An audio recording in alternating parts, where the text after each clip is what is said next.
I'm Bonnie Negron, founder of Bonnie Career Services and the Career Shakeup Club community. So I thank you so much for being here today. If you want to really nail it in the interview, these steps that I'm going to go over today are so important because a lot of organizations today, they're doing so many rounds of interviews. It's not uncommon for a company to do 7, 8, 9 interviews. I've had clients, I've seen them go through multiple rounds. So today, though, I'm going to go over some of the basic things that you can definitely walk away and start utilizing them right away. But you may find that depending on your approach, your behavior, your communication style, you may have to tweak it a little bit. So let's just talk about a job interview. I mean, the purpose of it hasn't changed. It is a chance for them to evaluate you and vice versa. Remember, they're not just interviewing you, you're interviewing them as well. And the past few decades have certainly introduced some new interview formats. As an executive resume writer,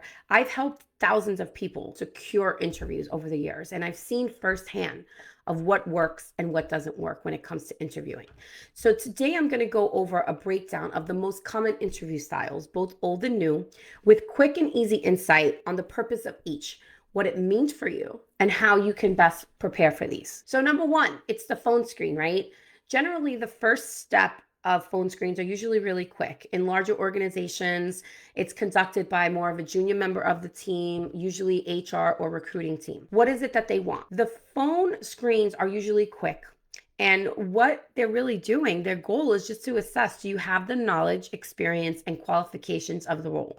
Now, if they've already seen your resume, then this phone screen might even be more of a press for salary requirements. So if you can avoid it, by saying that you'd like to learn more about the role and total compensation before providing information, then it's best to be direct and offer that range. Because bottom line, while it's important to be friendly, facts are more critical than establishing a rapport during this first round. Because 9 out of 10 times, they already know that you got the knowledge, experience, and the qualifications. They've seen your resume, but now they just want to see if you're meeting that salary component. So here are some tips. You can speak from a quiet, distraction-free location. Prep by highlighting your areas of your resume that you feel are relevant to the position and to the organization. Now, please make sure your voicemail is not full. I do this now even with my clients. They schedule career chats and they schedule calls with our team, and we can't reach them. If you're job searching, you have to clear this up. That could be the one and only call that they're going to make. They're not going to try you multiple times. They may not even hang up and shoot you an email. Chances are they'll just go to that next person. Remember, recruiters and hiring managers are very busy. I was one of them. So you have to think about that, right? Make sure that you're prepared to get these calls. It's so important. So the next thing, I mean, you might be networking depending on how you're going through the interview process. If you are networking, that's fantastic. That's still the number one way to get an interview today. So let's say that you've been asked to meet up for coffee. So coffee chats are a great opportunity to learn about potential job openings, information about the company, and even get advice. What they're usually looking for when they ask you out for coffee is not necessarily opportunities that they have available, but they might be having a problem that they need to be fixed, and somehow, one way or another, you captured their attention, and they could even be creating a role. I've found and I've seen in my experience, they're trying to figure out where they can fit an ideal candidate. So these are great ways to really establish your brand and, have a good conversation. So if you're fitting a couple of different types of positions within a company, they may ask you to let's have coffee so that they can see which of the open roles would be a good fit for you. Or like I said, they might be needing to create a brand new role that's not even in existence yet. It may feel casual, but nonetheless, this is probably one of the most important ones because you have options if they have options, right? So do your homework through research or of any of the potential companies or industries, and keep at the ready examples of like recent achievements.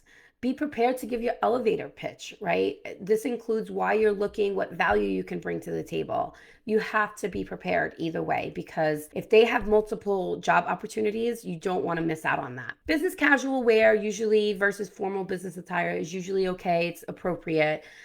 Bring sure to bring something to write with, business cards if you have one, several copies of your resume, or a networking resume. We actually equip my clients that work with me, we equip them with the bio to use as a formality when they go on these type of interviews. So it's just another way for you to prepare for this. Next thing is the one-on-one interview. So this is probably the one that we're all familiar with. They just want to get a sense of how you're going to fit into the company, but they may also ask questions to confirm that the screener did their job in assessing your skills and qualifications. Bottom line, the end goal of the face-to-face is to build rapport and to show them how you're well suited to the culture and in a unique position to solve their pain. Because remember, the number one reason why they're hiring is because they have a problem that needs to be solved. Your goal in an interview is always to figure out that problem and then ensure that your answers to their questions and the conversation is evolving around that problem that they need to solve. So stay focused, respond to the questions, try not to go off on a tangent. I've seen a lot of interviewers do that. But the reason why they do is because they're not prepared. So the better prepared you are, the more that you're going to find that you will not go off on a tangent. Even if you get nervous, just try to stick to the questions and be prepared to ask them too. So the next type of interview is obviously the video or the online. This has become very common today. Sometimes it's the first round before they even ask you to come in person. And so, definitely having decent Wi-Fi is really important. So you want to make sure that you are prepared for that. Companies are doing this too because it's saving down on travel and expense budgets. So they are really doing this. Sometimes multiple rounds, you might be on a panel or something like that. So what they're looking for during an online interview, just like a face-to-face, they just want to get a sense for if you're a good fit and confirm that you do have the chops for the job. Just to overall kind of dive a little bit deeper into some of the things that they read on the resume. Because remember, the goal of a resume is to entice interest for an interview. It's not to tell your life story. Sometimes I see resumes and the bullets are like 4 or 5 lines. It's the whole entire story. The bullets on a resume should be 1 or 2 lines tops. Leave the rest for the interview. That's the point of it. And bottom line, on these video interviews, they just want a pure conversation. Take your preparation to a whole new level that, there's a lot that can go wrong. So you want to be prepared for it. So sometimes these are more difficult, especially if you're not tech savvy, right? So here are some tips that can help you to improve your video or online interview. Number 1 is your background. You want to aim for a professional setting that features an uncluttered background. Even now with Zoom and some of these platforms, you can create a background that either blurs out the background or that actually gives you a professional image. So you want to take the time to set that up if you're not able to get yourself into a professional setting. The next thing is the lighting. Make sure the lighting doesn't drown out your face. You could do this by getting the proper lighting equipment. If you're in a room with a lot of bright natural light, sometimes that can make the actual image look darker. So adjusting the blinds or something like that. And you want to make sure that your voice volume is just right. So actually make sure that it's not like maxed all the way up, that you've tested your settings. That's important too. Eye contact is just as important as an in-person. No looking down. You want to stare at the camera pinpoint on your desktop, not at your interviewer's face, as this will make it appear that you're looking down directly. Like right now, I'm actually looking at the camera. If I was looking down on my paper, this is how I would be. So what are some tips? I've seen some people put like Post-it notes if they want to remember certain car stories. They'll put the notes around the camera. So there are some good advantages when it comes to video online interviews versus in person. You could definitely take advantage of that. But again, the more prepared you are, the better. It sounds like it's not scripted because you don't want to sound like a robot either. So eye contact is extremely important. The next thing is the bells and whistles.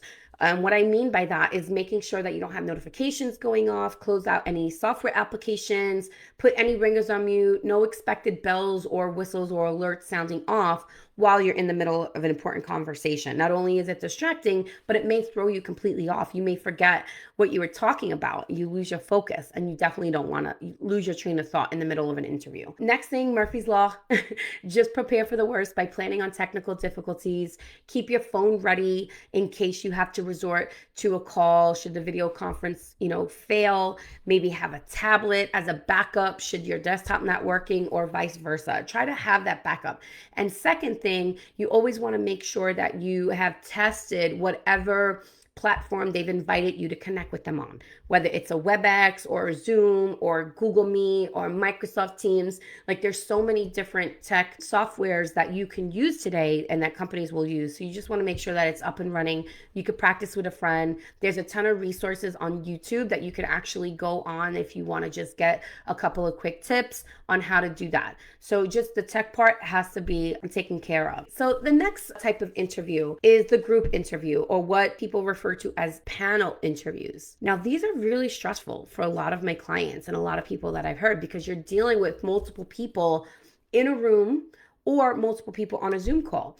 And these are actually becoming more common too, to save time instead of having you go to 8 rounds with 8 different people because of availability. So group interviews are also becoming more popular, especially at the senior level, higher level. And it could be nerve-wracking. I completely understand. I get it, because you're presenting in front of a bunch of different people at different levels within the organization. So what do they want? As I talked about, it's definitely a time savings for all parties that are involved, but it's going to give some insight into how you deal with additional pressure as compared to one-on-one, because they know that this is a more stressful type of an interview and they want you to be prepared for it. Because if part of the role is needing to get buy-in for senior leadership or working with external partners or high-end clients or something like that, this is your chance to present and show them that you could deal with a format like this, right? When it comes to response time or asking your own questions, however, seek contact with all members, as perhaps you would be when you're doing like a small group presentation. You know, if you're answering or you want to make sure the whole group is involved, you may have to like go around and look. So again, this is something you can practice. Open up your phone, do your video, have a sheet ready that you read from a script, and just practice. Look at your mannerisms when you're on video. When was the last time that you've done that? If you've ever done that before, how are you speaking? What are your mannerisms, your body language, your eye contact? The more you practice, the better. We used to say go in a mirror, but now with video, really see how do you look on video. Watch the playback. You're going to see and hear exactly how you're conducting yourself, and it'll allow you to make tweaks along the way. You know, some tips too that I like always mention: make sure that you address each interviewer and repeat their names during the introductions so you can connect with them individually. When you repeat a person's name back, it just helps keep their engagement through the process as well, and it shows that you're paying attention. So the more times that you can use their names in differentiating when you're answering questions, you do build a better connection and a rapport with the panel interview. So that's just a little like pro tip there that I like to include. Now, you can ask for each person's business card so you have their info on hand for post-interview thank you letters. That's another great thing. But if you're working with me, you should already have all this information. You should have already connect with them on LinkedIn if you could have. But, you know, as a formality, it's always nice to ask for business cards. So think about it. Different types of calls mean different types of responses. So understanding the purpose of each type of interview, if we've gone over 4 today, it will just allow you to have a game plan in place so you have your best shot at an interview. So if any of these interviews are interviews that you haven't been accustomed to, you know, definitely want to do your research. You can go online. There's a lot of resources online too that can help you prepare for the interview. Think about those. Which are the ones that make you feel most uncomfortable? That's where you want to focus your time and energy, because the more practice, the better. If you would like to know what it would be like to work with me and my team so that we can prepare you, we'll hand you that exact roadmap and exactly what it is that you need to do in a way that works best for you, then set up your strategy session today. You can do so by applying to bonniecareerservices.com/apply.